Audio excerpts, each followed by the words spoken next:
పంతం పంతం పంతం నీదా నాదా సై.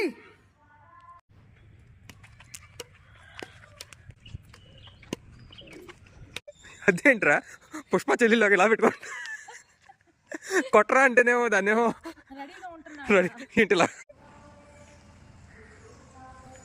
బంగారం ఒకప్పుడు నడవటానికి 4 అడుగులు వేయడానికి బాధపడిపోయేదానివి. స్టార్ట్ అయిన తర్వాత ఈరోజు మంచిగా ఉందండి, చల్లగా ఉంది. మంచిగా ఉన్నప్పుడు కూడా చెమట చుక్క కారుస్తుంది. ఇంకోటి అండి, మీరందరూ కలిసి ప్యాంటీ షర్ట్ బాగున్నాయి త్రివేణి గారు ఎవరిదని అడుగుతారేమో. ఇది నాదేనండి. ఇది నాదే, ఈ ప్యాంట్ నాదే, వాచ్ నాది, గాజులు నాది, మొత్తం నాది, గురుగు నాది. నా అన్ని దొబ్బేసి చదివంటే అన్ని నాయని చూస్తున్నావు.